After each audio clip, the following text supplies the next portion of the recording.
quite care that the colony is in disarray.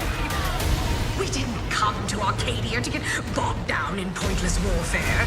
We came to spread freedom and liberate resources for profit. But this pesky Earth Directorate agent is mucking things up.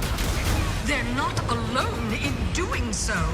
And they think they can just choose how things play out. They could stop us from stealing the Protectorate's brainwashing technology, which we need to improve our market share. What if this stranger aligned with the Order and that world computer of theirs? That could be the key to closing the rifts that threaten the colonies. So, you see why this menace must be wiped from the face of existence. Or, better yet, brought to our side through the power of capitalism.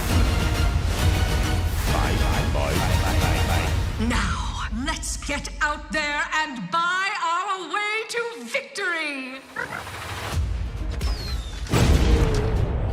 I'm yearning and yearning for you. My heart and revel in you.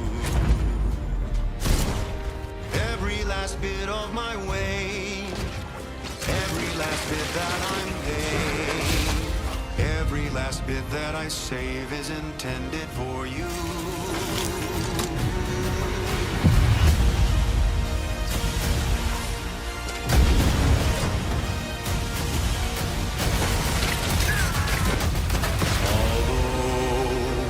The cost may be high. One day, I know you'll be mine. Someday, perhaps I'll own two. For now, I'll take one that's brand new. 'Cause I'm yearning and burning for you.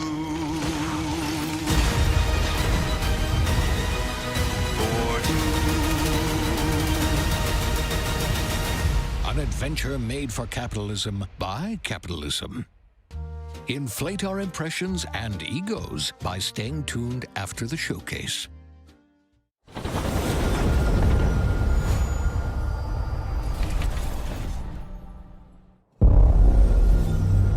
World premiere. Babe, what's wrong? I'm sorry. I've just been so depressed lately. You know, it would fix everything. Humanzapron.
Yeah, humans are barely sentient.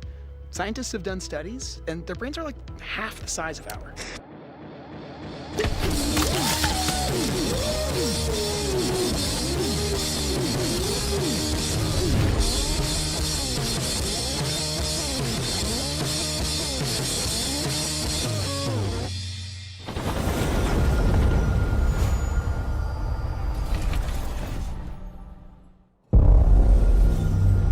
World premiere.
At Xbox, we strive to put the player first.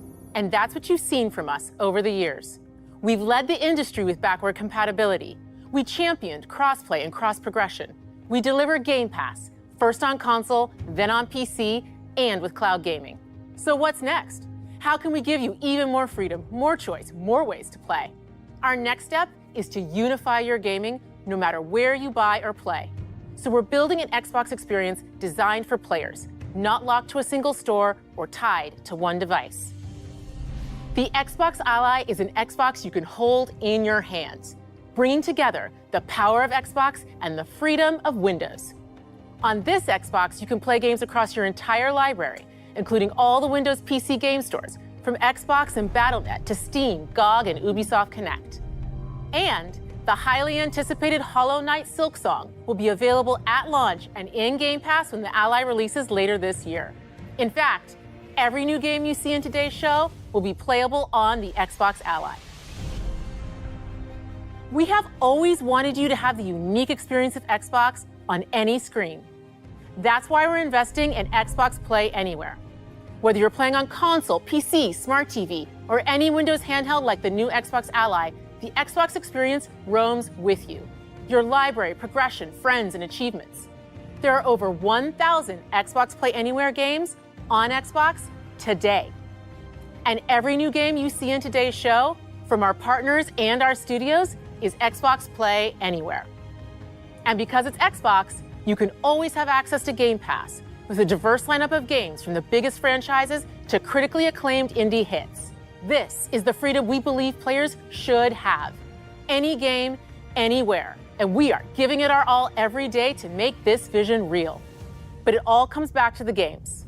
From Dead to Rights on the original Xbox to Armored Core 6, our relationship with Bandai Namco Entertainment has stood the test of time. We both believe in bringing amazing experiences to players around the world, and their next game does exactly that. From Rebel Wolves Studio, this is a story-rich action RPG steeped in dark fantasy that I can't wait for you to explore. Thank you, and enjoy the rest of the show.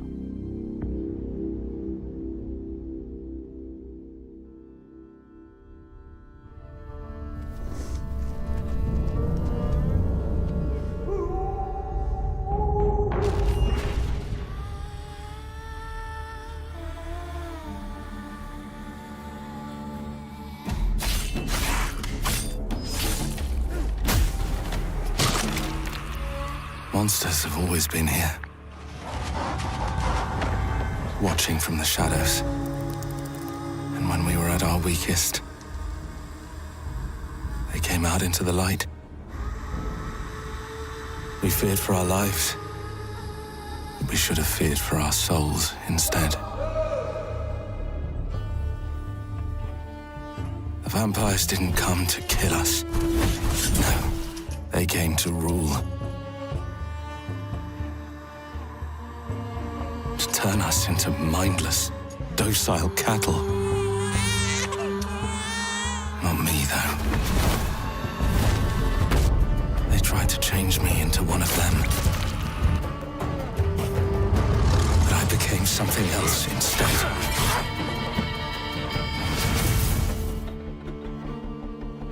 Their worst nightmare.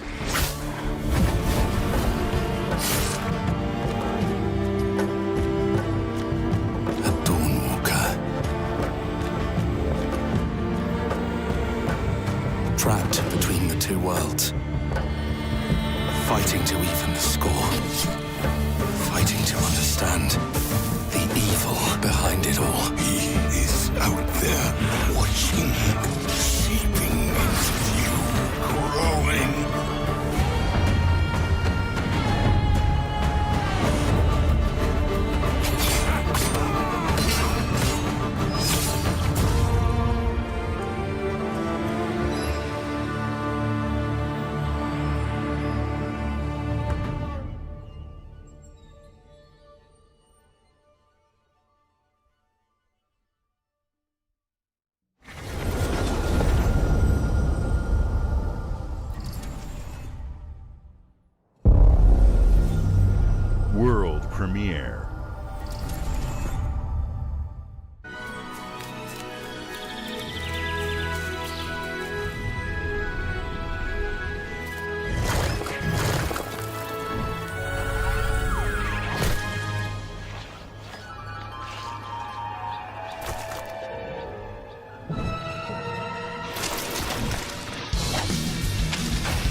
Watch your back, Yakumo.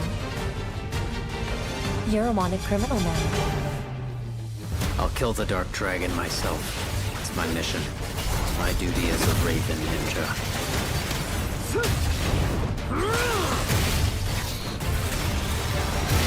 Breaking the Dark Dragon free has its consequences.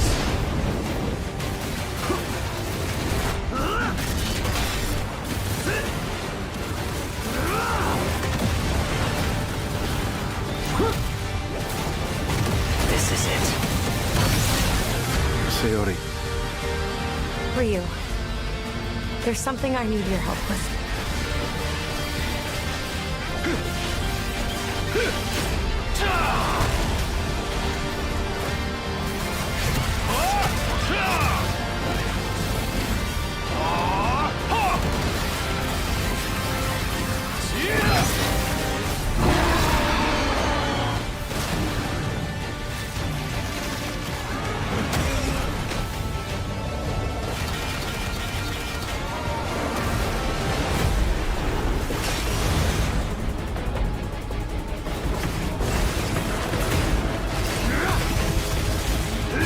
The Dark Dragon is mine.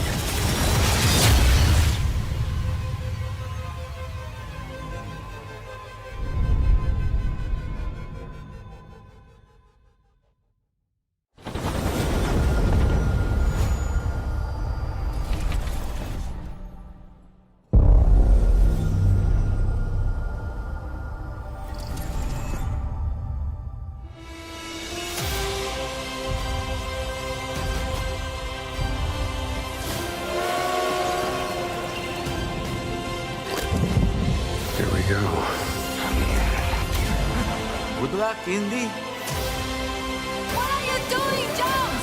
Are you crazy?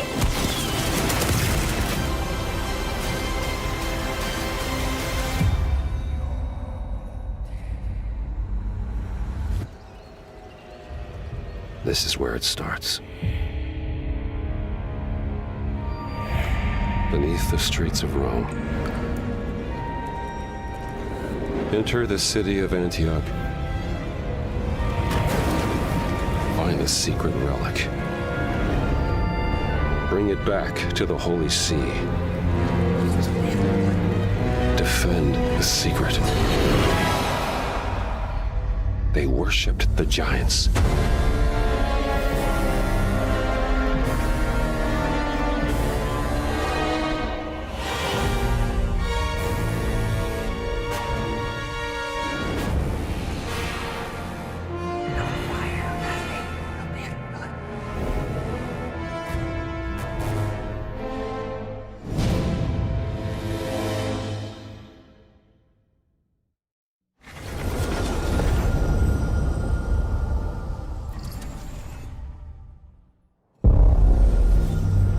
World premiere.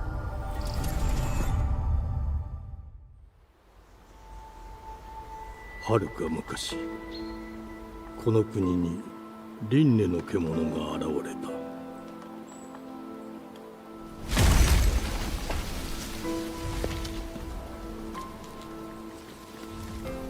輪廻の獣は汚れを吐き、あらゆる生物を蝕んだ。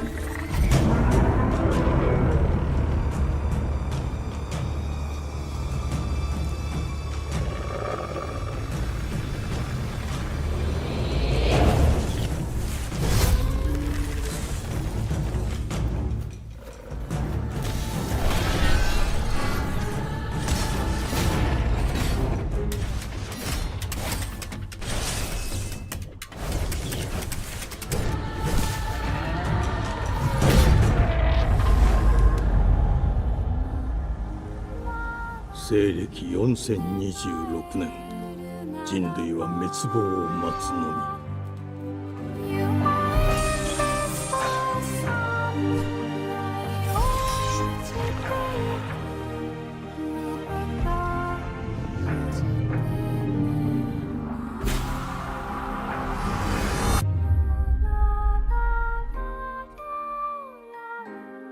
封じ子エマ、お前こそが輪廻の獣を滅ぼす刃となる。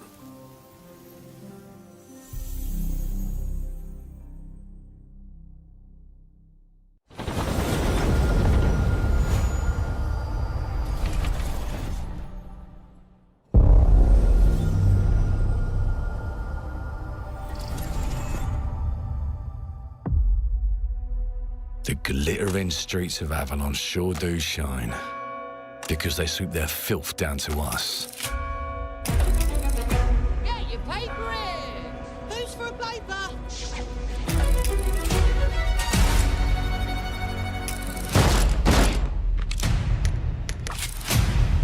Here's to playing in the mud.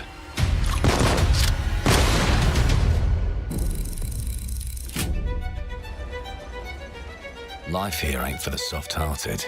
You will be paying me back until you fucking rust.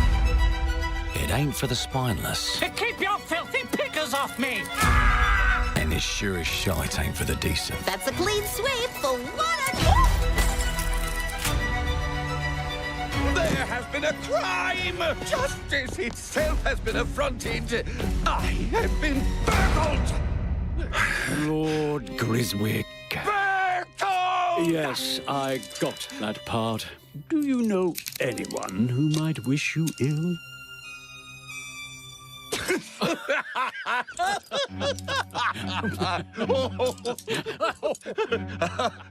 We can't arrest and question everyone. Let's see if we can narrow the suspects down a bit. They were, Trust your instincts, sir. tall, Yes, sir. built rather slim, well, muscular. Mm-hmm. Was very quick, agile, Go on. with a mustache. No, larger. I see. Quite fashionable. That's the fiend who robbed me. They got my good side this time. Breaking in is the easy part. Your brandy, sir. Getting away with it is the real trick. These candlesticks ain't gold. Worthless and dull, just like you.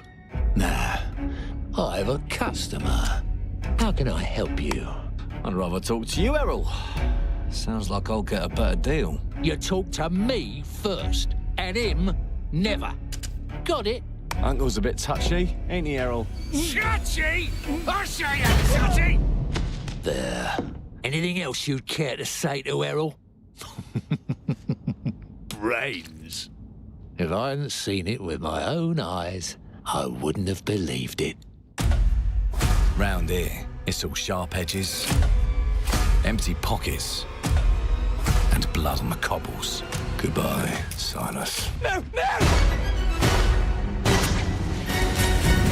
I'll hurt you, you fucking meatsack! I'll leave you with a pissing bed of pieces!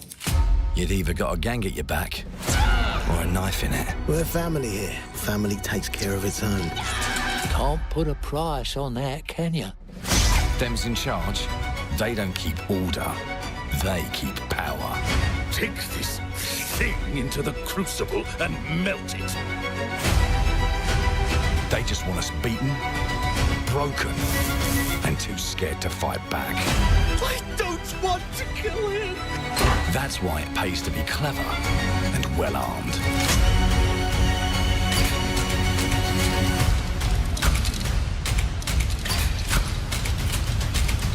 Let's go and end a few arguments.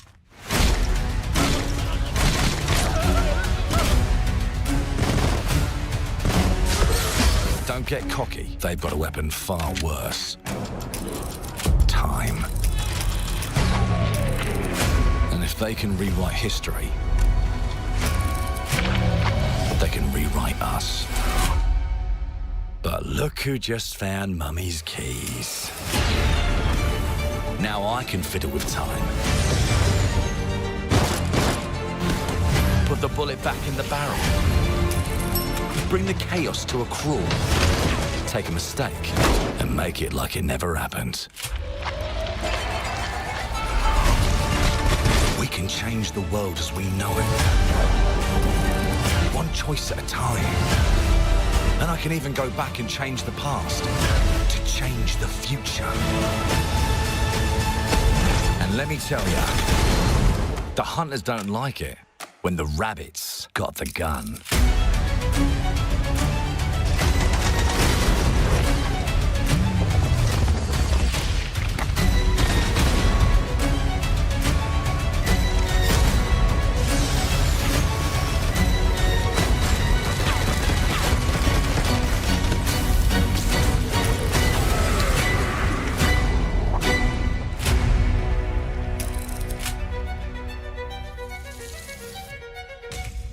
Now let me alone and piss off!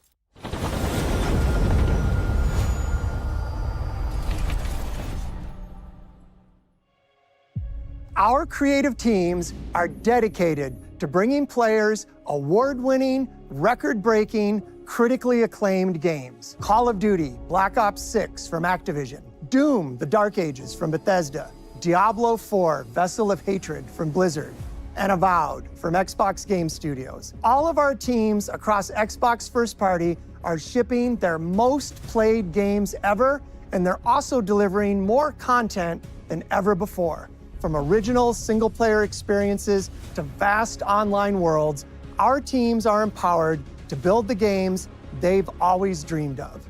We want our players to have the choice and flexibility of where and how they play the games our teams make. So of course, our games will be available day one in Game Pass, and every new game we make for both Xbox consoles and PC will be Xbox Play Anywhere. On behalf of our creative teams, thank you. These experiences don't stop when you put down the controller. As you've seen in recent years, more and more of our characters, stories, and worlds are expanding to brand new audiences through TV and film. A Minecraft movie and the Fallout TV series broke records and brought millions of players into the game. We have more projects in the works as gaming continues to influence film and television like never before. When it comes to growing new franchises, Obsidian is having a year like no other. From launching a blockbuster new game like Avowed to the upcoming release of The Outer Worlds 2 this October. Obsidian is always delivering great games, and they have a third game launching this year. You'll get to go deeper on it in our Direct, but until then, let's take a look.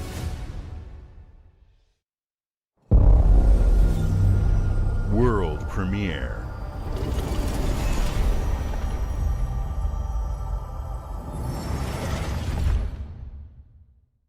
I told you, you can't run from me, you foul beast!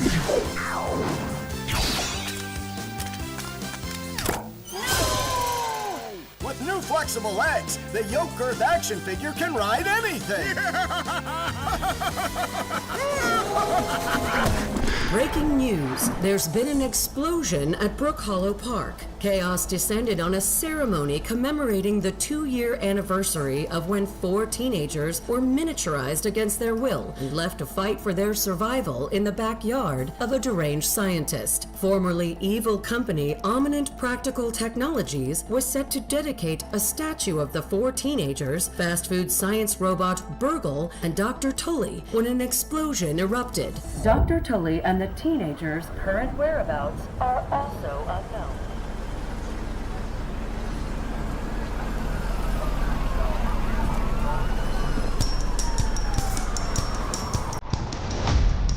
You gotta keep them separated.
The predecessor, ND3500, reached.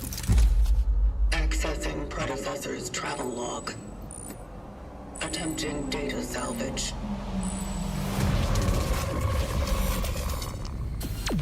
I have encountered an unprecedented orphan. It was in a state of suppressed recomposition.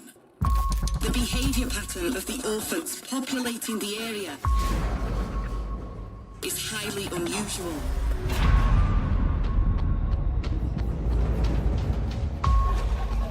they become exceptionally aggressive.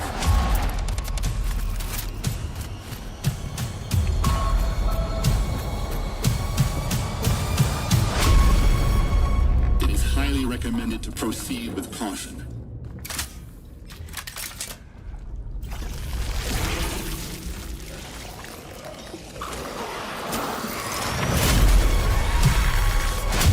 They seem to act more consistently, in coordination.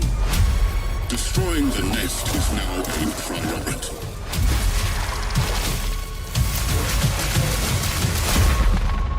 Such is our calling. Such is our calling.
World premiere.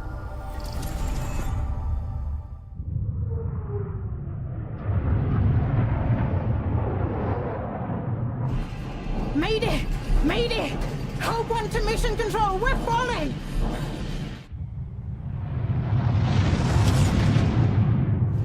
Thomas, the ship's breaking apart! There's no time! Evacuate! Now! Thomas, come in! Ariane.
Thomas, wherever you are, I'll find you.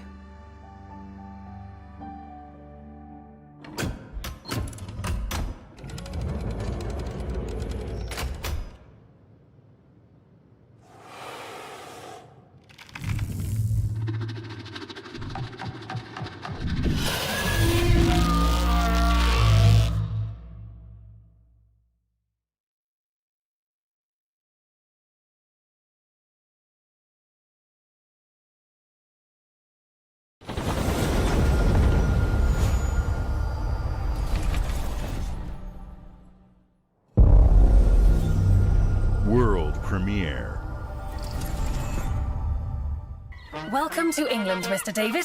I know this must be a shock, having never met your real father, but he left you this hotel in his will. It's been in your family for generations, much like the caretaker. He's a little eccentric. You'll see. Let me welcome you to the Grand, a hotel famous across the land. Every room used to be in such high demand. Your wish our command here at the Grand. Well, hello there. It looks like you're about to do some renovations. Would you like some help with that?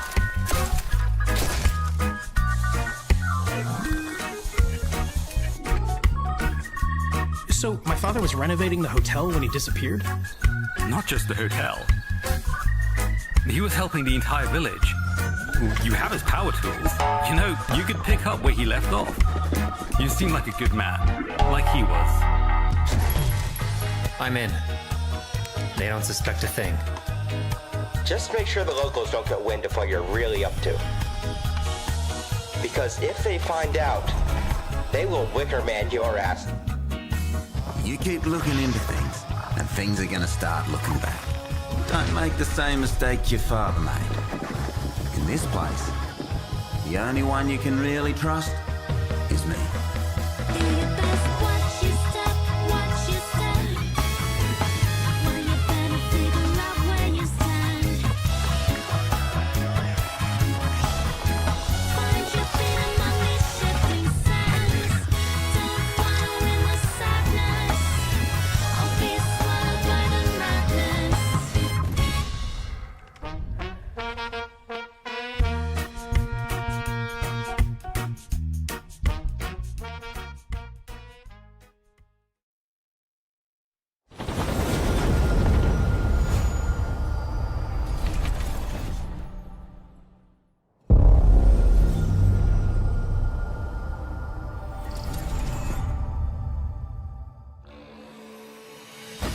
There are as many gods in the world as there are stars in the heavens. And when we need their help, they send us a hero.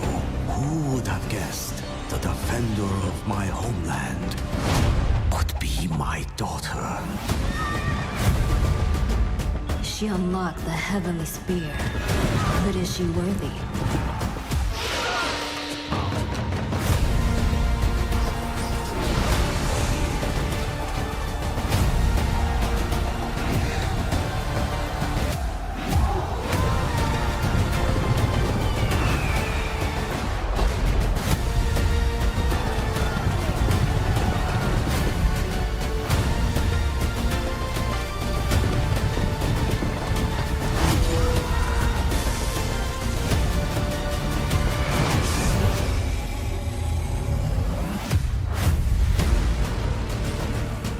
You can't rule if the heavenly spear is mine.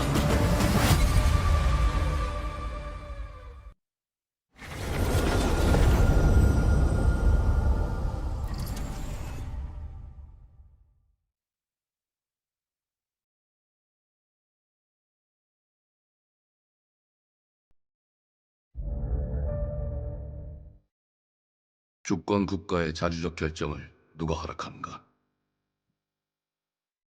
만약 이 결정이 패권 국가의 특정 정치 집단의 이익을 저해한다면 당신의 특정 행동이 대중의 의사결정에 영향을 미칠 수 있으며 반대로 누군가는 당신의 의사결정에 영향을 주게 한다는 것을 인지할 때 자신만의 온전한 입장을 세울 수 있지 않을까? 당신의 입장은 온전한 본인의 판단인가? 그렇게 믿고 있거나 믿고 싶을 뿐.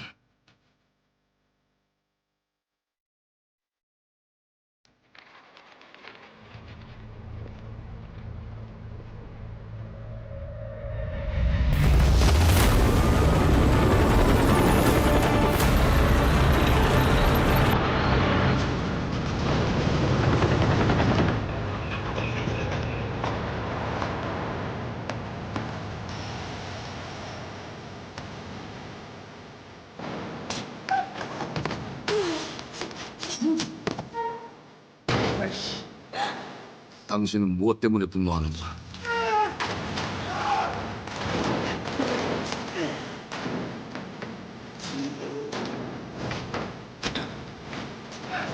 당신의 분노는 스스로 결정한 것인가?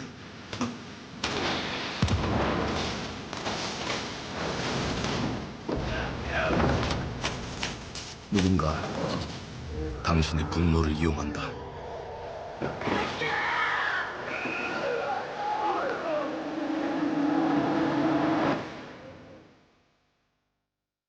주정태. 주정태!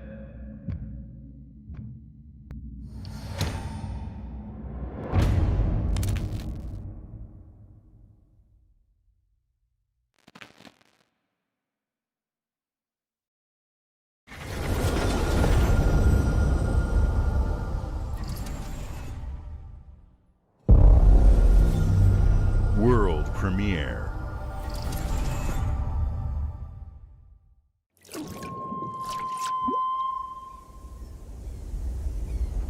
E ora Olaiem lo ite fativi. Novo. Ilo? Te que maite mana. Muite unanite waeora. Dia. Novo tu alibemo iwa lotaname. Ona otalima di efema. Teonami.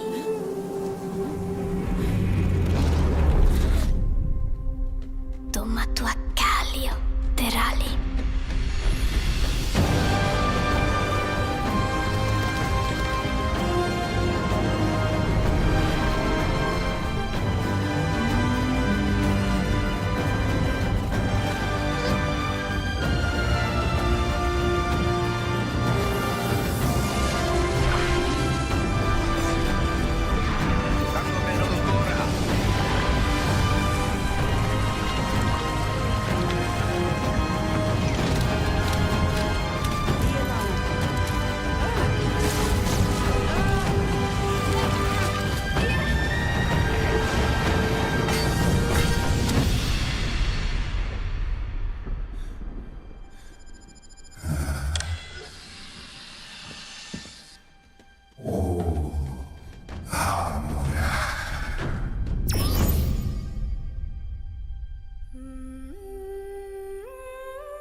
Well, hello there.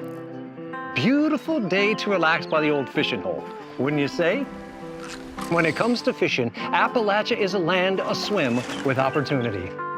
Yes, you'll find fish of all flavors in every walk of waterway, from its mightiest of rivers to its humblest of ponds. Just step up to the bank, cast your line, and when your bobber starts bobbing, reel in the rewards.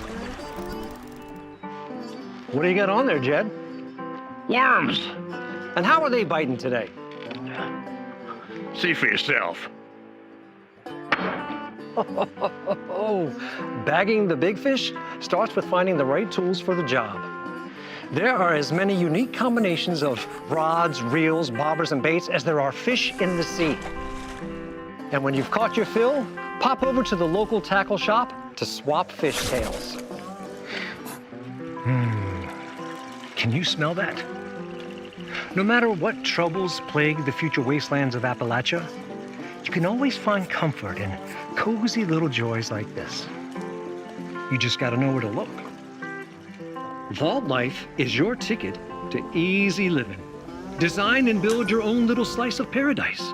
A place to show off all the bits and bobs you collect in your travels. Got a green thumb? Plant your own peaceful vegetable garden. And nothing warms the heart like a neighborhood cookout. Ah, community makes a wasteland a waste home. Join today, and tomorrow you'll be kicking back and sharing a meal with friends in beautiful Appalachia.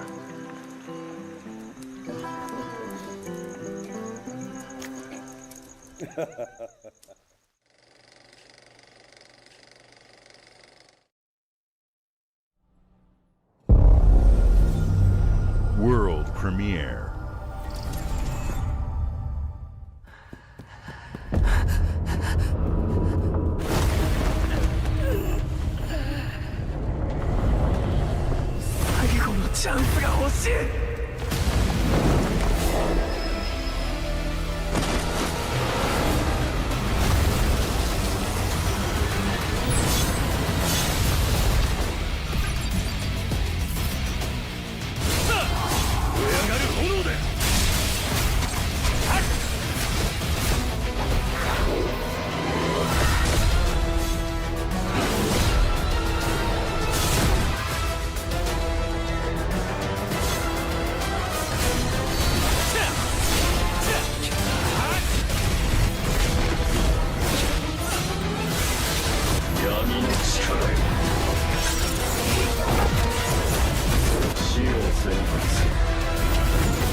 World premiere.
Hey, what's up everyone? It's Tony Hawk Pro Skater. I just want to say thanks to everyone for all the love and support we've seen since we announced Tony Hawk's Pro Skater 3 and 4 a few months ago.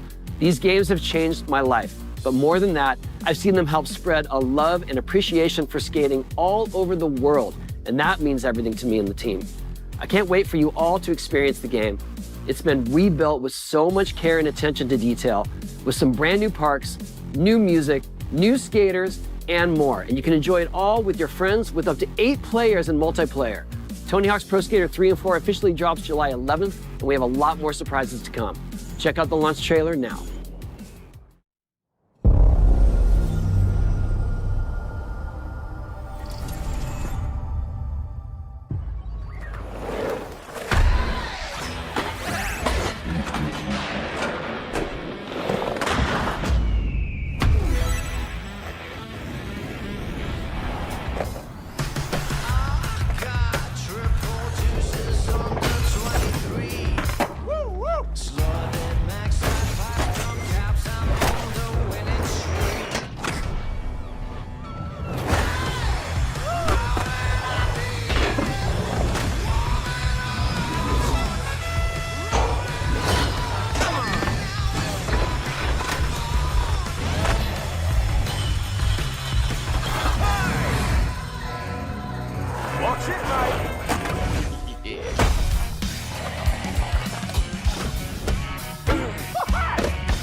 who decided to show up.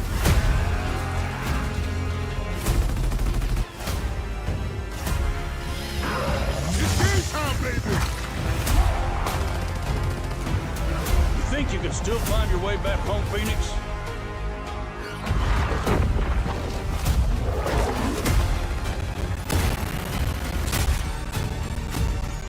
Looks like they upgraded. Nausea, baby! Let's do this.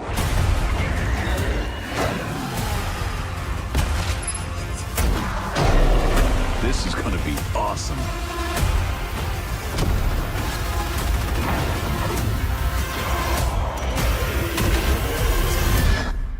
Form up!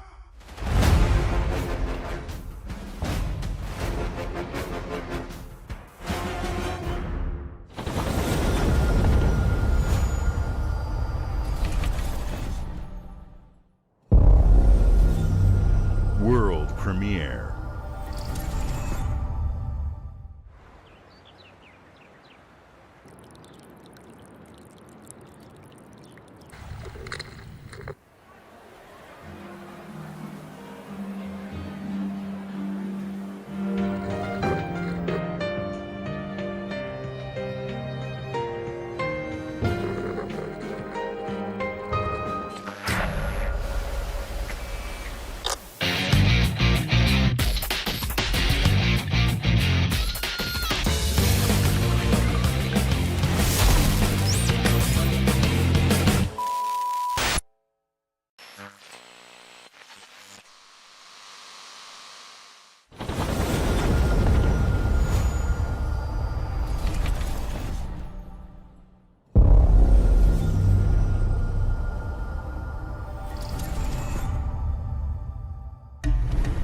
The Smugglers League is always there. But you won't see us. You won't hear us. And the only way you'd ever know it is if that's what we wanted. As smugglers, we deal in the goods others are afraid to handle. Guns, explosives. And don't forget the rum. It's a life of danger like no other.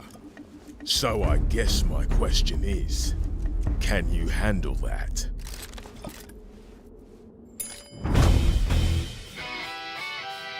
Getting your hands on gold is one thing, but you should know that this is what we're really after.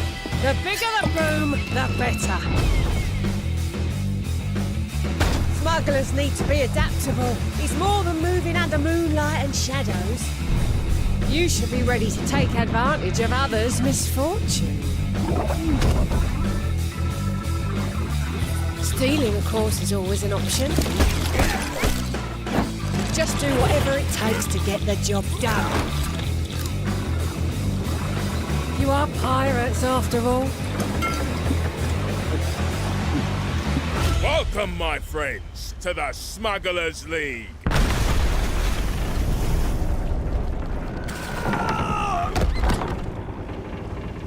You're paying for that.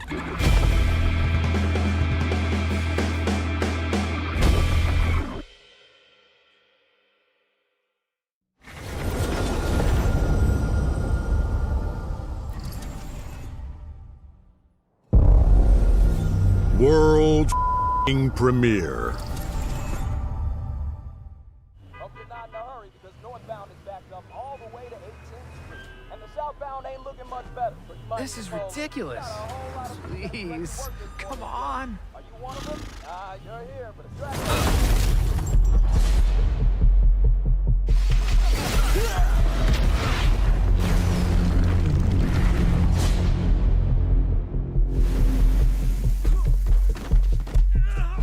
Had enough yet? No, Dad, not even close.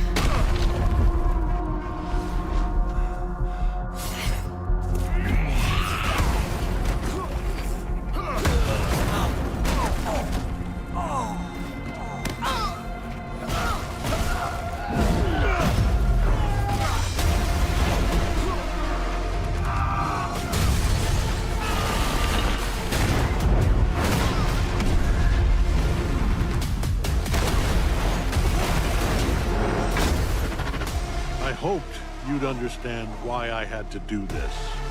Accept our rule, or die.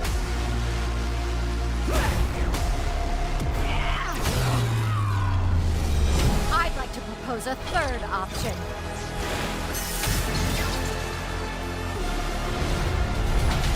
I'm not your son anymore! I'm the guy who's going to throw you off this planet for good. I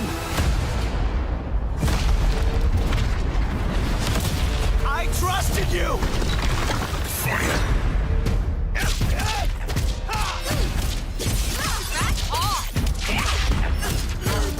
Ready to bleed?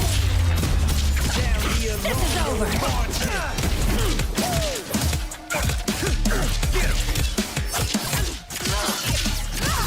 All right, coming through. Let's do this! Gotcha! Going up. Come here. Need a hand? Might want to look up. I'm up! See how you like this? It's an army! I am ending you. I see it all now.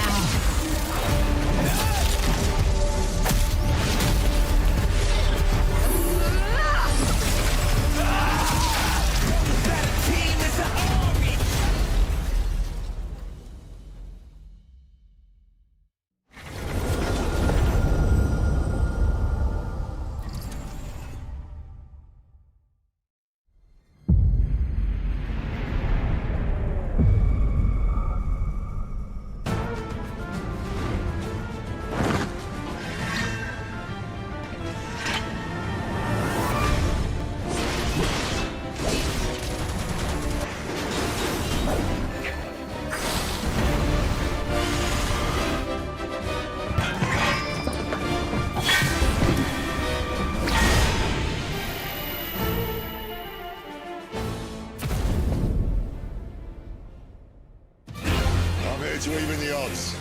Any objections? Know your place, little lamb. There's no one to save you now. You will answer for what you've done! The flames are around, and they burn as one! Come to me, Ifrit!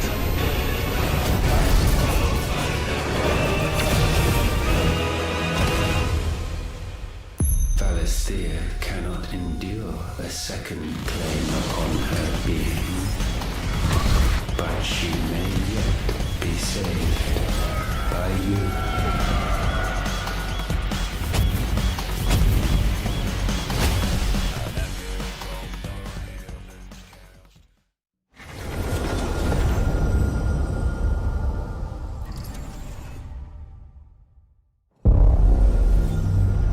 World premiere.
Games like Psychonauts 2 showed how Double Fine excels at creating unique and innovative experiences, and Keeper is no exception.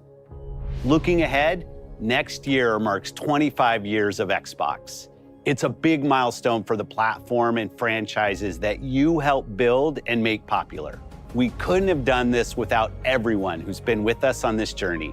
As we think about bringing a new generation of players to these iconic franchises, I'm excited to share that players will get to celebrate 25 years of Xbox with a new Fable, the next Forza, Gears of War E-Day, and the return of a classic that's been with us since the beginning. Today, you've seen an incredible range of games from creators across the globe.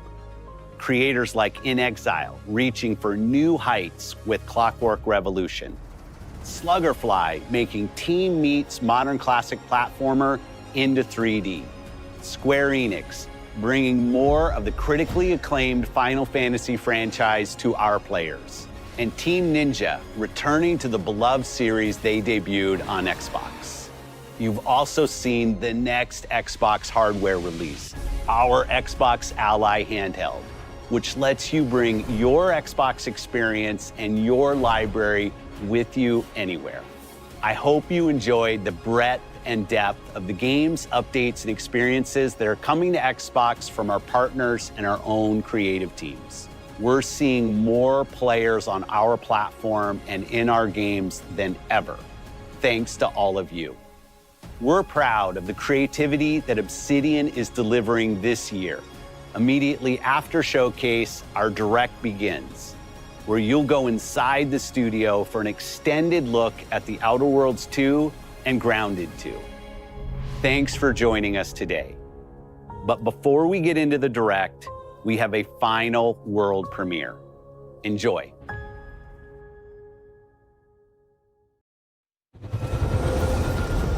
World premiere.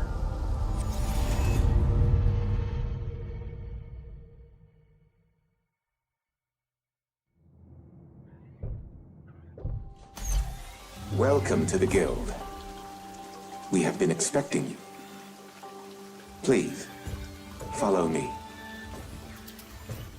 You already know us as a global tech leader. Our software, our systems, combined with our skilled team, is designed to save lives.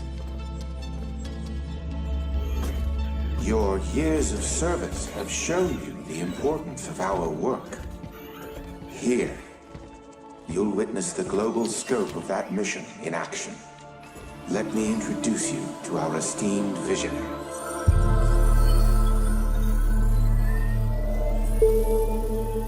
For too long, we have been bound by outdated systems, accepting limitations instead of redefining them.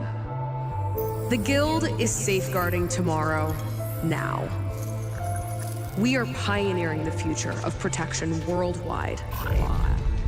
Our advancements are designed to elevate everyday life, reshaping the future of technology on a global scale. I'm Emma Kagan, CEO of the Guild.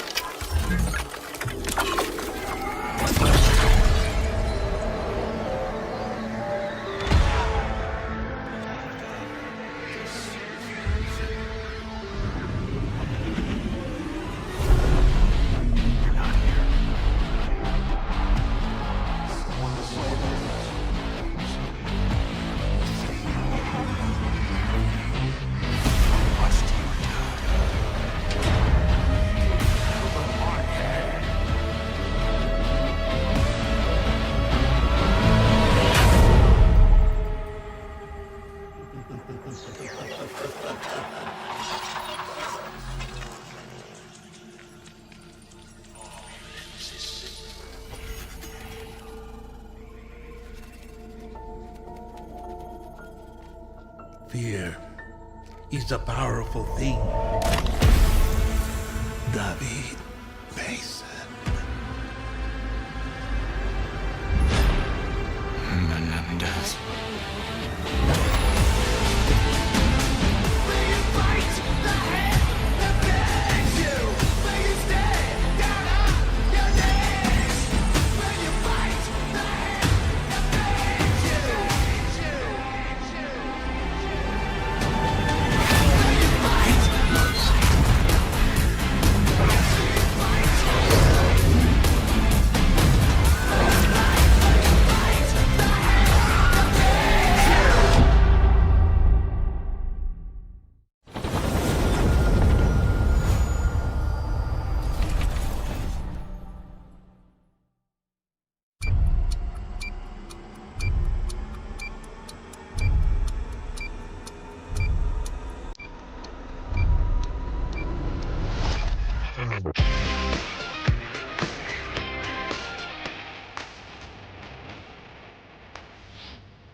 Welcome to Obsidian Entertainment.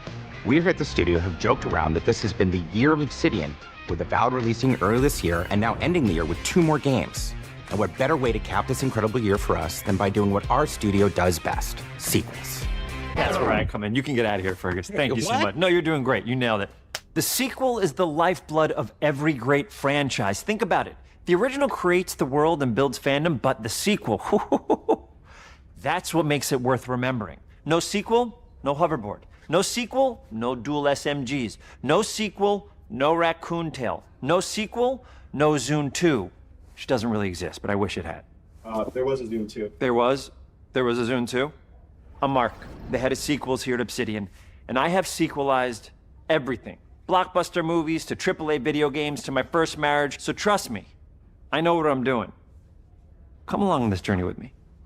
Part 2.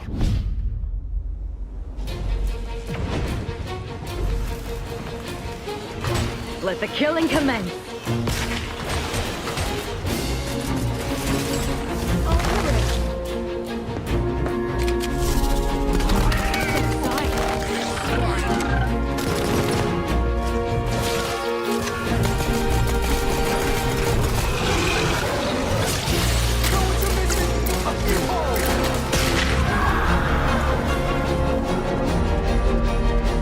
The Outer Worlds 2 is a sequel to The Outer Worlds 1. It's a continuation of the themes of robber barons in space and how people are controlled by the stories they're told by the people who have power over them. This time we're able to go a lot deeper because we have more time and money, which is a great thing, and we're able to make it a much more true Obsidian reactive RPG than we were the first time around. So we're going deeper and more complex with everything for this sequel. Deeper story, lore, RPG interactions, reactivity, all the things we've been known for as a company. It's really a complete realization of everything people want from an Obsidian game. Surprisingly, this is the first time in over 25 years that I've had the chance to do a full sequel for a world that I helped co-create. It's really just a fantastic opportunity to explore and expand the universe in interesting ways, and to go even further with the themes of how people are affected by living in a dystopian corporate reality. You can shoot your way through it, you can talk your way through it, you can sneak your way through it. And so no matter what kind of play style that you like, this is just an awesome franchise and an awesome game to jump into, even if it's your first one. The first Outer Worlds was a great base to start from, as it has all the elements of a great Obsidian RPG. Interesting characters, deep worlds, important choices. In the Outer Worlds 2, not only did we want to double down on those elements, but we wanted to give players even more of it. We've also put a lot of investment into skills and traits that impact things like combat, conversations, and areas that we call RPG interactions, which are the part of the world where players can use their specific skills, perks, and backgrounds to solve problems in unique ways in our new, bigger worlds.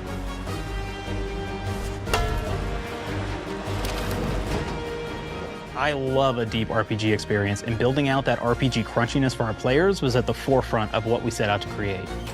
We prioritize those deeper RPG options with different character builds and combos so players can express their role-playing power fantasies. We also have different equipment options for different playstyles and different companions with different abilities.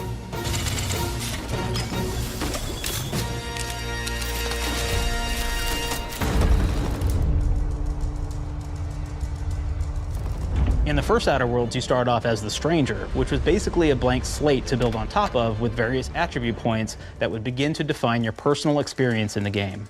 You can make any kind of character you want, but we've given you a role. That role is an Earth Directorate agent. You can think of them as kind of like space cowboys or space sky marshals. They're the good guys that go into places and kind of fix everything that's wrong. You're gonna be one of those. But we don't tell you why you joined the Earth Directorate. There could have been a lot of different reasons, right? It could have been because you're an actual lawbringer and you want to go in there and spread law throughout the galaxy. It could be that you're a roustabout and you just had nothing better to do. After you pick your background, one of the really important choices you have next is choosing your traits. While we had attributes in the first Outer Worlds, we've leaned into traits for the Outer Worlds 2, which are these big changes to your character depending on which ones you pick. So it could be something like Brilliant, where you can tag extra skills and you start getting extra skill points. And that's obviously really great if that's how you want to build your character. You can also go and do something like Lucky, where you get extra critical chance, and you also get a lot of really cool options throughout the game as well. Of course, we brought back dumb, so players love the dumb option.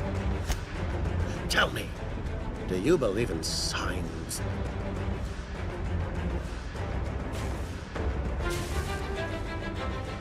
Not quite what I meant, but I like your contempt for boundaries. I could put your adventure spirit to good use. You get like lots of really cool, fun conversation options in the game, but we took that even further. And again, there's lots of elements in the game where you can be dumb and use that for something. Could be something as simple as banging on a machine to get it to work. After you've invested in some of your traits, your next choices are going to be choosing your skills. The skills themselves basically allow you to build on your playstyle and what your character is doing in the game. That will be everything from playing stealthily to speccing for an explosive specialty.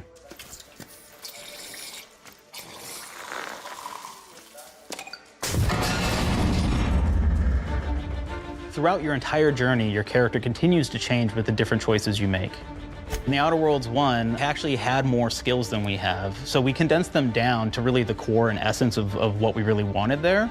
But we made each point that you put into a skill much more impactful. So instead of getting small percentage changes, we actually did much larger changes per point that you put into each skill. And again, all these things, because of how they're checked inside the world itself, can matter quite a bit. You know, just even having one additional skill point in something can open up a lot more options in the world itself.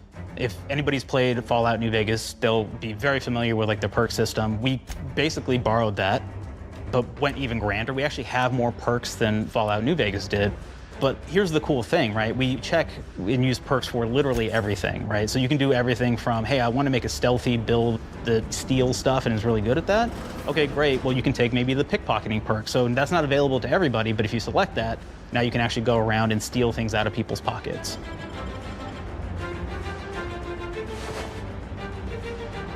There's another perk called Heavy Handed, right? Where say you're a melee person, what this does is now your power attacks that you use actually knock people down.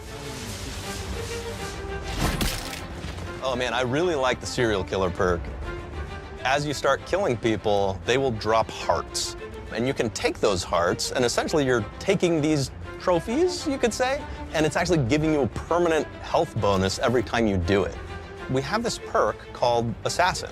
Now, this is an early game perk that you can take, which every time you stealth attack an enemy, you're actually going to get a movement bonus for a certain amount of time.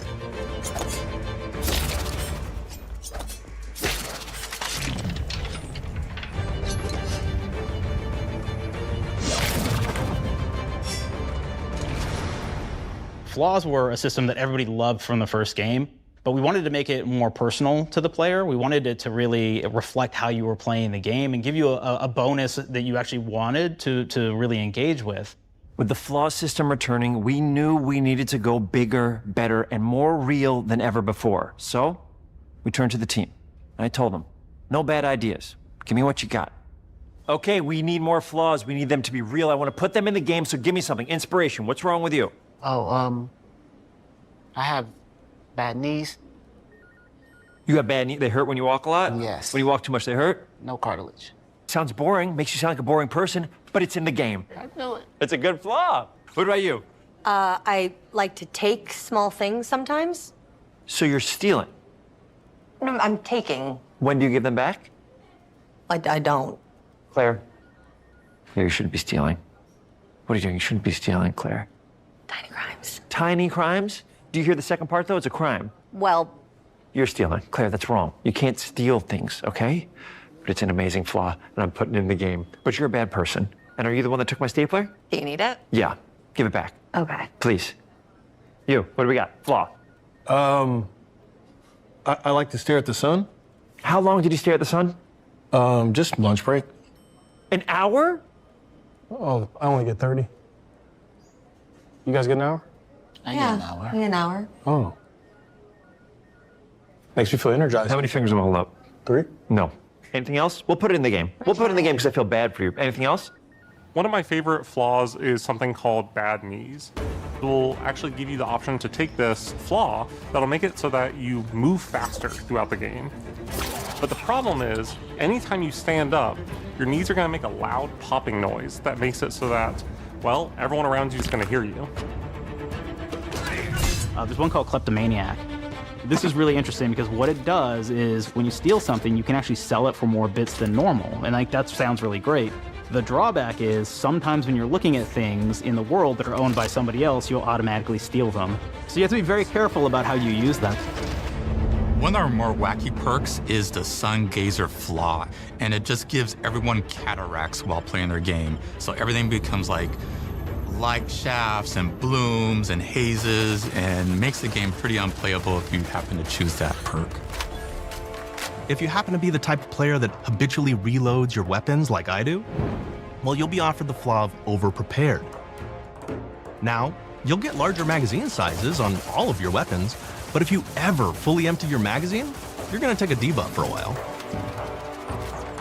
While we support options like being a gunslinger who wants to key into destructive weapons, or a rogue who wants to alpha strike their enemies before they know what hit them, we also allow for a lot of fun and experimental builds. You can be a mad scientist who utilizes gadgets and wacky science weapons and armors, or even a psychopath who gains permanent bonuses to health by murdering their friends. Nothing shows the impact of these character build options better than, in my opinion, the bridge area, which has a quest you get early on in Paradise Island.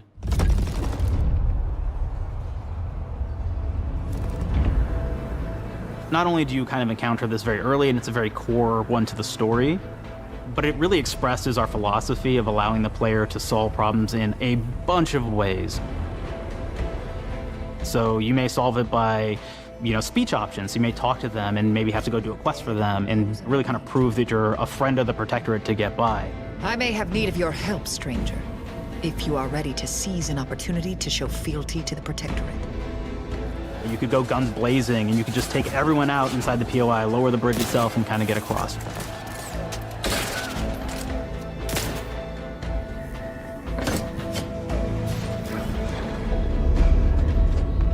You could sneak in, lower the bridge, and then actually sneak in under the bridge to get over to the other side.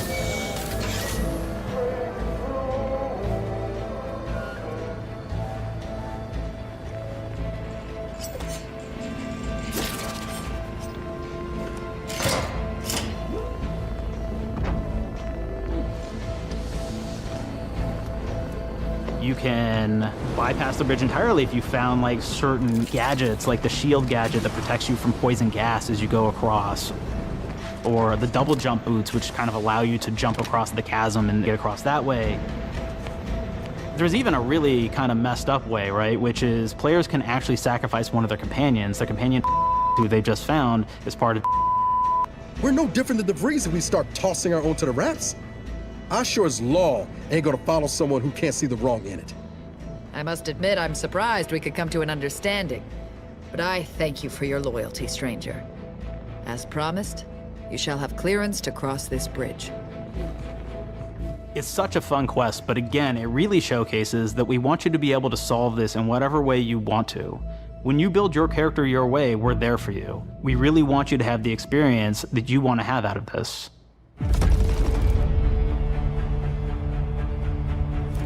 From the very beginning of our discussions about the Outer Worlds, we really knew we wanted every game to take place in a different colony. This lets us expand on all aspects of the universe. Every colony can be its own thing with its own flavor, and we can center them around anything we want. Any ideas or setting we're interested in. Arcadia is an isolated colony with abundant resources, and it's run by an authoritarian faction called the Protectorate. Their dictatorship is thematically based around the question of how much freedom people will give up for security and luxury. For Protectorate subjects, unfortunately, that answer is everything. The Protectorate is also incredibly wealthy because it was founded by the inventor of the skip drives, which are the Outer World's faster-than-light engines. But those skip drives are starting to cause rifts in space-time, which are cutting off all the other colonies on Earth from being able to trade with each other. The Order of the Ascendant is an offshoot of the Order of Scientific Inquiry from the original game, and like them are a science-based religion with the same goal of solving the universal equation, which will allow them to predict and alter the future to the benefit of all mankind. They used to be part of the Protectorate, but they split off to focus on solving the equation for the good of everyone, not as a way to simply control the masses. The player's been sent to Arcadia as an Earth Directorate agent to find out how the skip drives are causing the rifts and what can be done to stop them. Each of the factions have their own solutions to the rift problem and their own goals. The Protectorate wants to close them to protect their legacy as the inventor of the drives and their wealth. The Order wants to close them not only for the good of everyone, but also because they're complicating the math they're using to solve the universal equation. And Antes just wants to be able to open and close them at will to control all the trade routes between the colonies. In addition to expanding the themes and lore of the Outer Worlds, we're also expanding the humor, so each faction has its own flavor of absurdity. Anti's Choice is a merger between Anti-Cleo and Spacer's Choice from the original game, and there are corporate representatives in the Outer Worlds too. They've invaded Arcadia to liberate their resources for all of humanity, at a profit, of course. One of my favorite things from Fallout New Vegas is the radio system. It was just iconic for me, and I wanted to make sure that the Outer Worlds 2 had that. So we actually built out 3 different radio stations, one for each of the major factions. You also have a ton of music. Each station might have, like, I think 20 tracks of unique music that we've made for it. It's a lot of stuff. But the really cool part about this entire thing is that we actually put a lot of reactivity into the radio. So it will respond to the things that are going on around the world that you've been interacting with. So if you go into a location, let's say you solve a problem for the Protectorate folks, if you listen to the Protectorate radio station, they're going to be cheering you on as a hero. Wonderful news, everyone.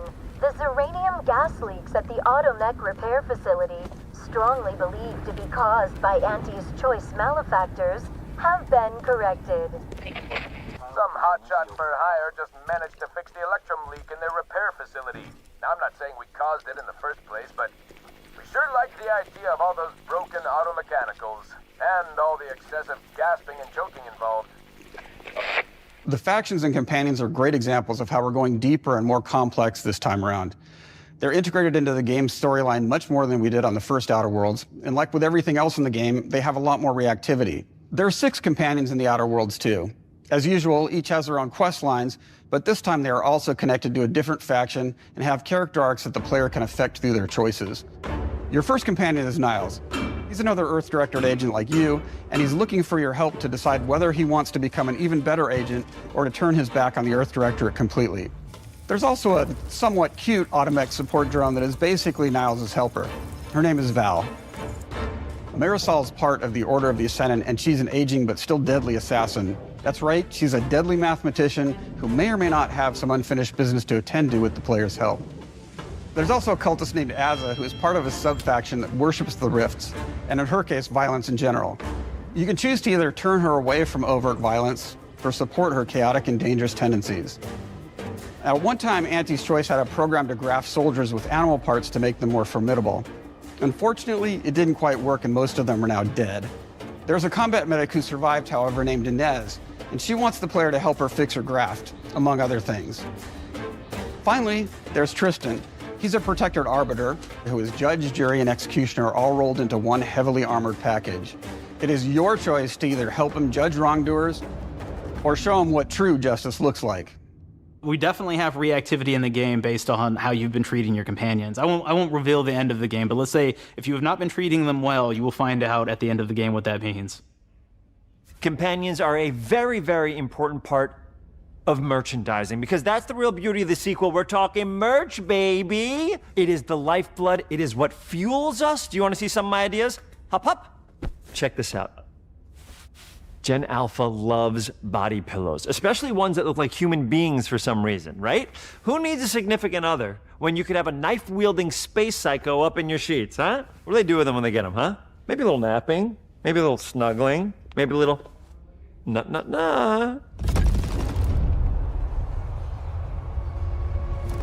The visuals of the first Outer Worlds depicted a frontier colony in space.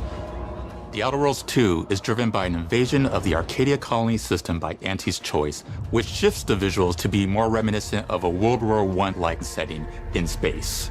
That evolution is seen across all aspects of the game, starting with the factions.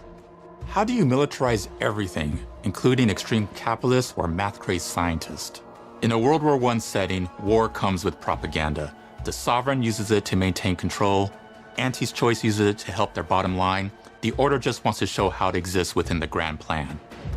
We want players to feel like Arcadia is a living, breathing place scarred by a long-standing war. Fairfield, one of the first towns you encounter, was once under Protectorate control, but has recently been taken over by Anti's Choice. They don't just occupy the town, they rebrand it with their signature style, repainting buildings, posting guards, and adding propaganda-based holograms featuring Anti and the Moon Man. Showing the towns evolving after the invasion helps us push immersion for our players. One of our priorities in visually realizing the world of The Outer Worlds 2 was making sure everything is clear and recognizable from the player standpoint.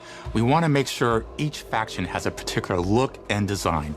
So when the player is running across these vast, different environments and landscapes, they're recognizing the motifs and visuals of who they're talking to, what they're going to be talking about, and how that progresses throughout the story. The first Outer Worlds was really about player interfacing with corporations. And while we have that in The Outer Worlds 2, we really want to express not just the corporations, but how the player interacts with other facets of the world, like government entities or religious structures. And then we elaborate on those. With larger environments, we wanted to encourage exploration by improving player mobility across the board. Now you can run, slide, double jump, mantle, and parkour your way through all of the nooks and crannies of these worlds. It really allows the player to just explore and have fun finding really cool stuff.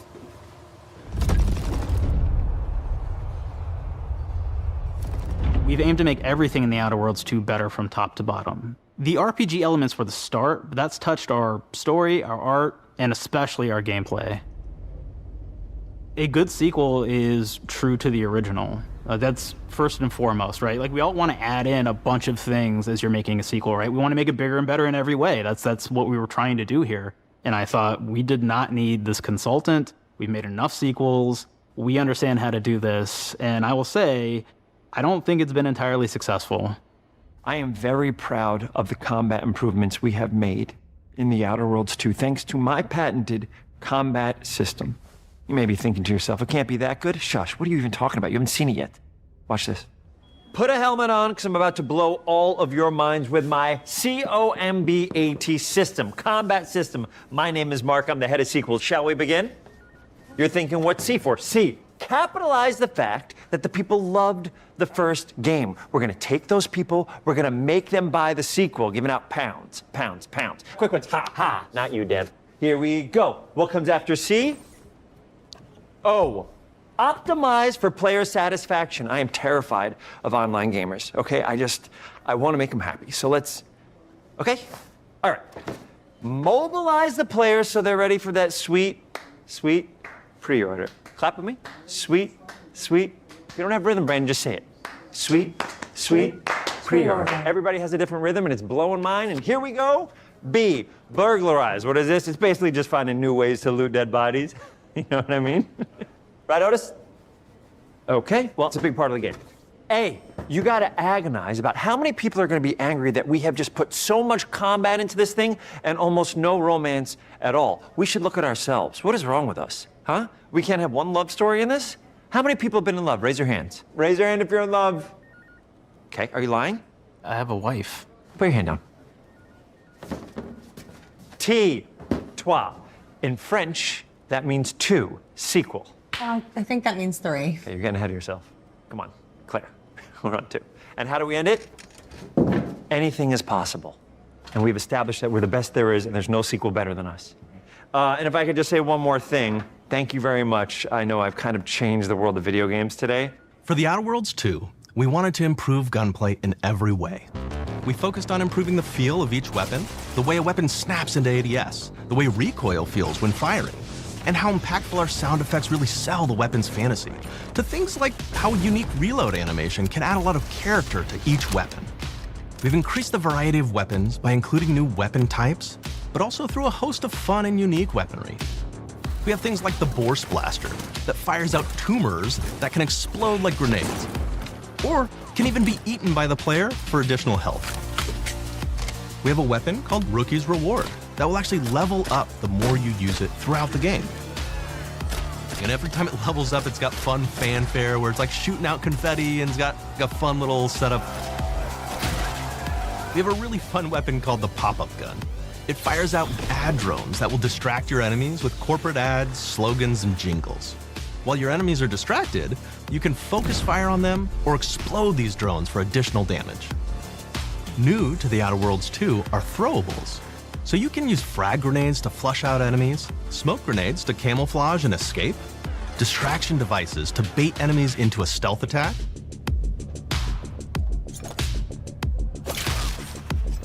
and even science grenades that will levitate enemies, allowing you to fire upon them while they float helplessly.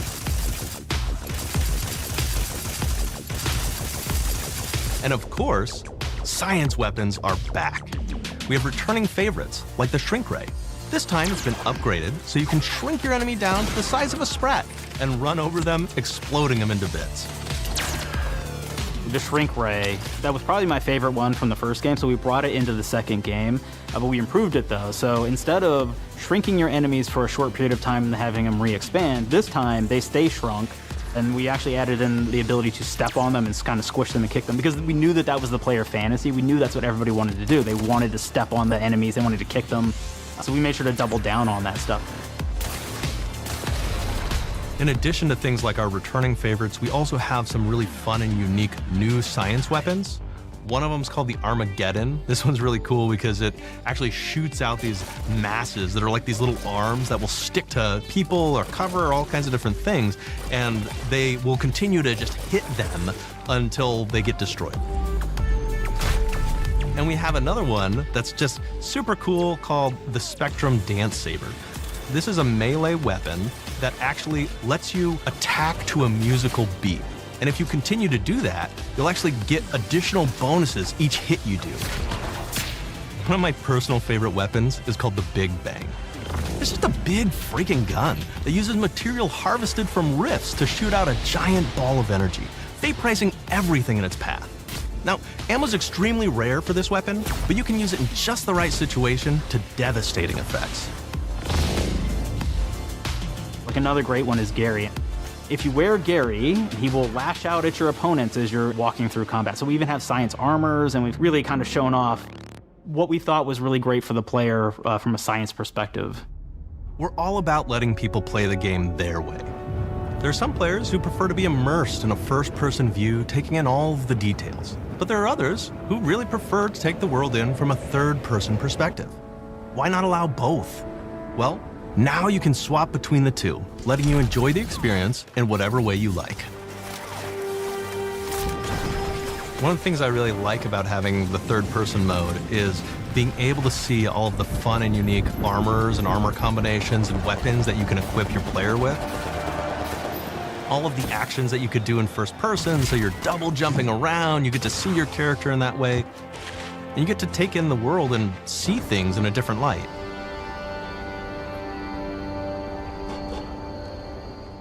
The Outer Worlds 2 is really the biggest game we've ever made. Bigger choices, more reactivity, more weapons, more things to find in each of the worlds the players can visit.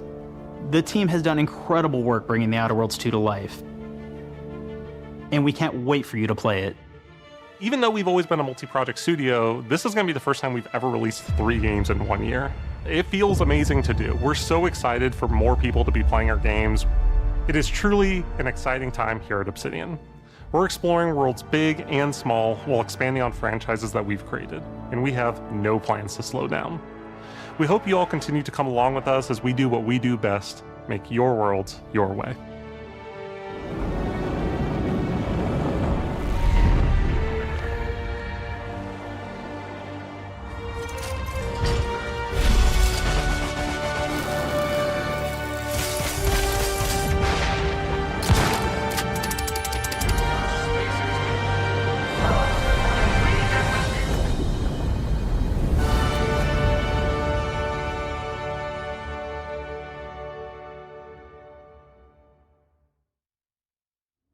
With The Outer Worlds 2, we're all about the best place to play, which is also the promise of Xbox.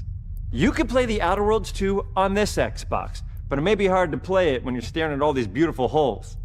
Let's cut that. You could play The Outer Worlds 2 on this Xbox. Oh yeah, now that's Microsoft. Or you could take a phone call on this Xbox, then play The Outer Worlds 2 right after. Excuse me, I'm getting a call. Hello? What am I doing? I'm playing The Outer Worlds. Hello? Yeah, this is Mark. I didn't know I had jury duty today. You could play The Outer Worlds 2 on this Xbox, but it takes 2 people to lug around safely. We're gonna go up to my apartment, okay? And this is an Xbox you actually wear that also plays The Outer Worlds 2. What do you think, Claire? This is amazing. Are you playing? I think so. Fantastic. So now this is actually not an Xbox, so you cannot play The Outer Worlds 2 on it. Can't play anything on this. I guess Bread. You ever play Bread where you take it out of one slot, put it in the other? I don't have friends. If you pre-order the premium edition now, you'll get early access, which is like a prequel to the sequel, or is launch the sequel to the pre-order, or like, why are any of us alive at any time? It doesn't matter. Either way, my job here is done. It's time for the Grounded 2 portion of the Direct, which is sort of like the sequel to the Outer Worlds 2 portion of the Direct, which I absolutely just hit a home run with. You know, it's really nice to see my influence go on to other games. Take it away, team.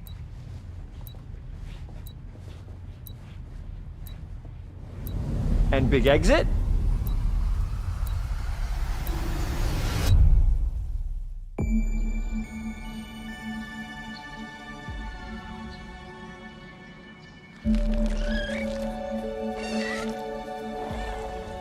We're so proud of Grounded. What started as a small passion project to make a quirky game where you're shrunk down to the size of an ant, trying to survive in a backyard, grew into something way bigger than we ever imagined. Over 25 million of you jumped in, explored, built, crafted, and fought off giant bugs together. Y'all helped make the entire experience very special to us. The team's been cooking up a ton for Grounded 2, and we're so excited to talk about it. I had to grease some palms to steal a bit of time from the Direct to give you a deeper look. There were so many possibilities and ideas that didn't make it into the first game, so with the sequel, we have the chance to dream bigger. To achieve those dreams, we partnered with the amazing folks at Eidos Montreal. Together, we're taking Grounded from the backyard to an even larger world, the Brook Hollow Community Park. When we started working on Grounded 2, we knew that we wanted to make a bigger world. Fortunately for us, Eidos Montreal became our main partner on developing Grounded 2. They have a lot of similarities to the sorts of things that are important to us at Obsidian. They tend to make very narratively strong games. They make games with really deep characters and great character progression. They make games with great gameplay. Everyone at Eidos Montreal is thrilled and honored to be working with Obsidian Entertainment. Our two studios share a lot of DNA. The same things that are important to Obsidian Entertainment are important to us.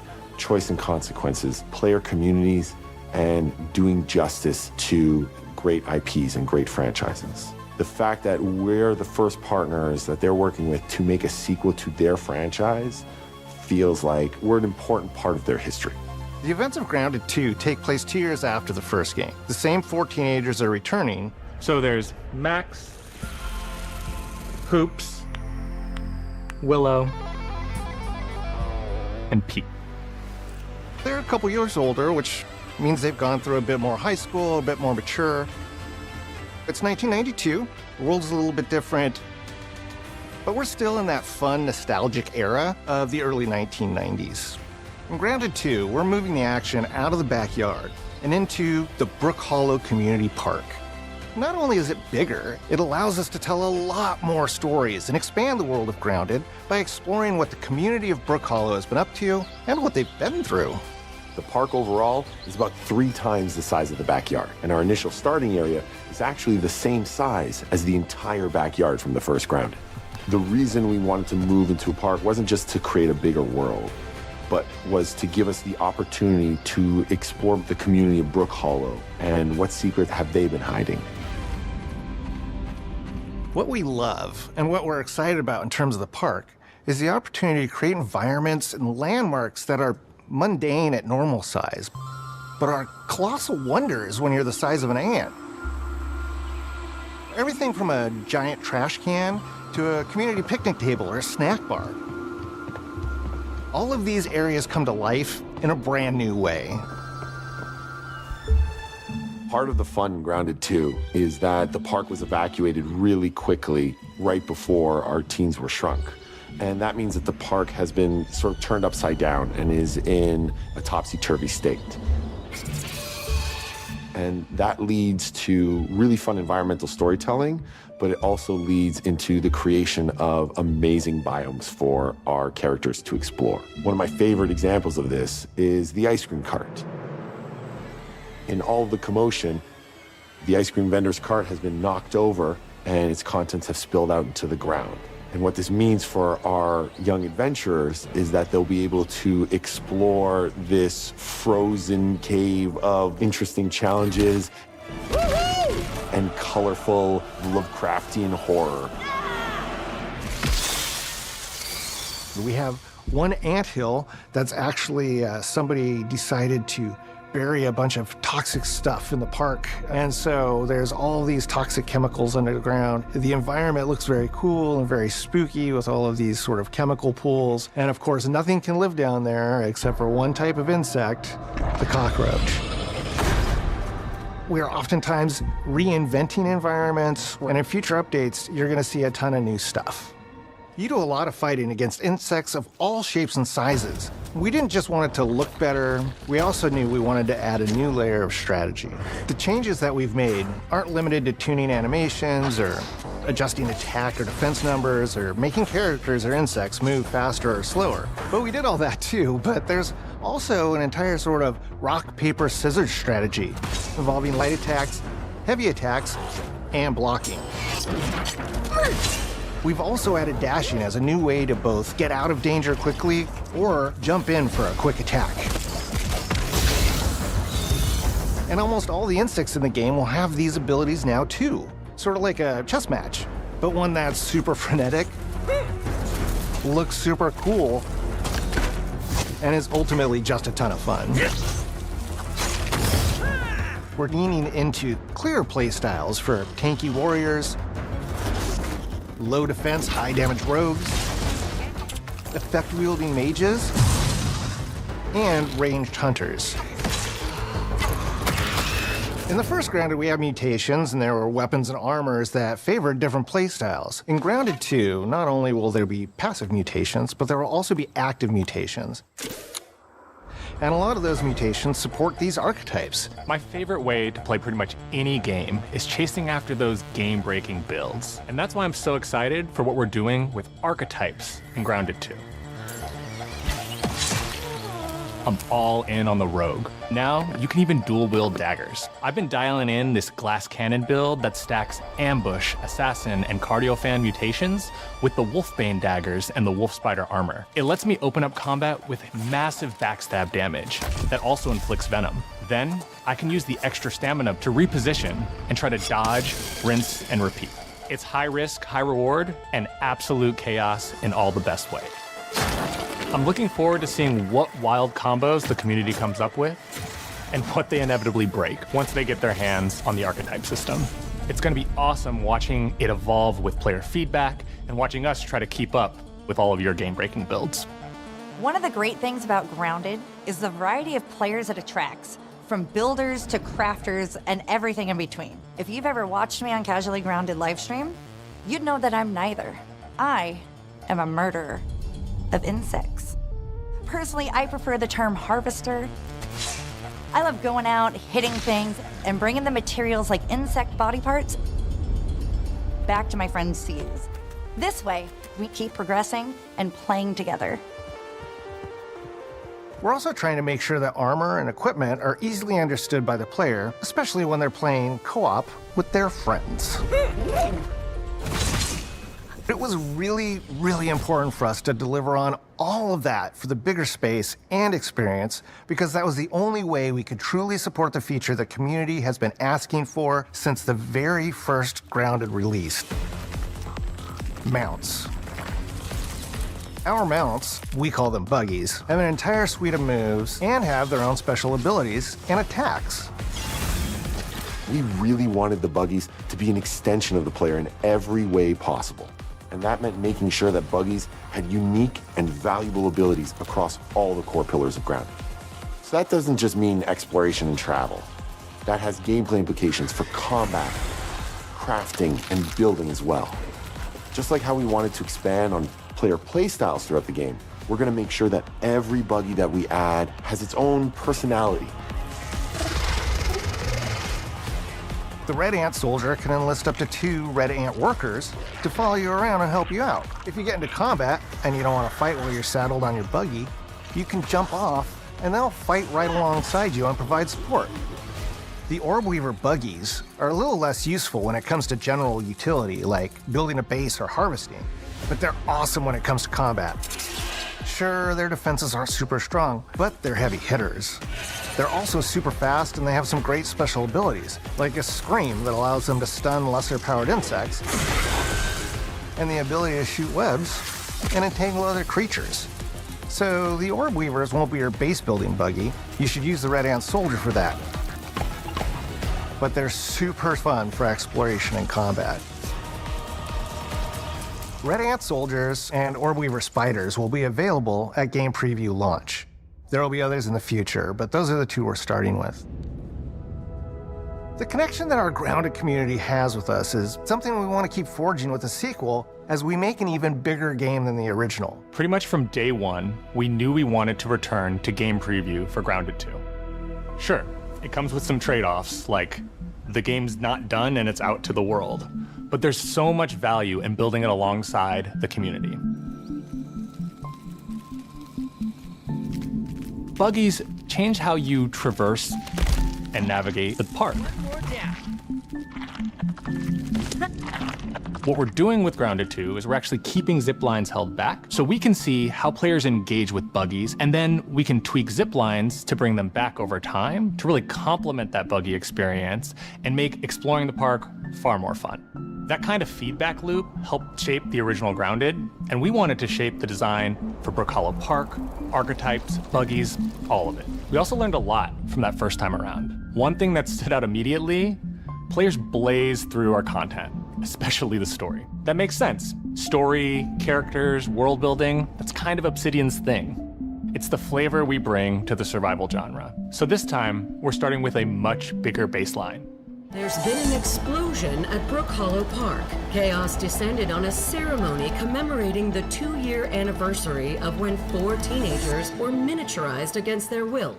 One of our favorite parts of the first game was watching the community uncover clues and spin up theories. This time around, we're leaning even more into that, and we'll be keeping a close eye on what our players discover and how they interpret it. Because you never know what might inspire us as development moves forward. We really started to hit our groove at the end of Grounded 1. We found that being open about what we were planning and then following through was key to building trust with the community. As a small team, we had to experiment with update pacing and scope, and what we found resonated the most with all of you were bigger, beefier updates, even if it took us a little longer to land. So that's the plan. Larger, more complete updates spaced out just enough so we can take your feedback seriously and make every drop count. You can expect in our big updates, new buggies, new biomes, new building pieces, all the good stuff. And we're launching with a public roadmap so everyone knows what to be excited about in the future. All of us at Obsidian Entertainment and Eidos Montreal are super excited about how close we are to letting all of you players get shrunk a second time and explore the all-new park on buggies in Grounded 2. If you're a returning Grounded player, we're really looking forward to you experiencing all the improvements. If this is your first time getting Tiny, then all I can tell you is that a world with an entirely new perspective and an entirely new feel awaits you in Brook Hollow Park. It's time to ride together and survive together.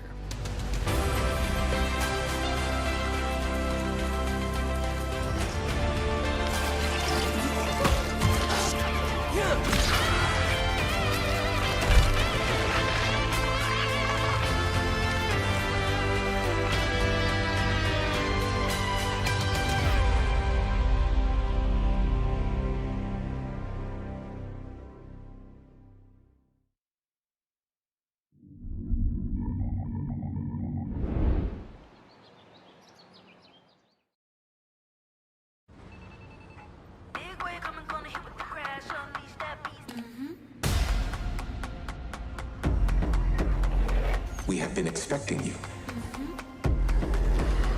This is where it starts. We can change the world as we know it. Can you handle that? Let's do this. I'm in.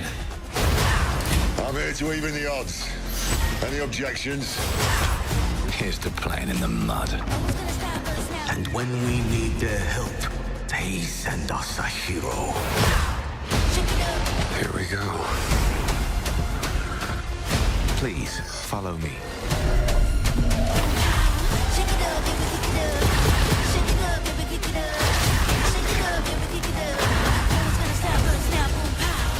Well, hello there.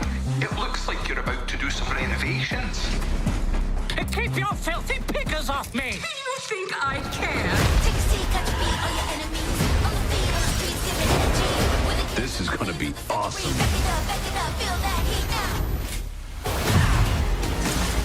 Mayday! Mayday! Hold on to mission control, we're falling!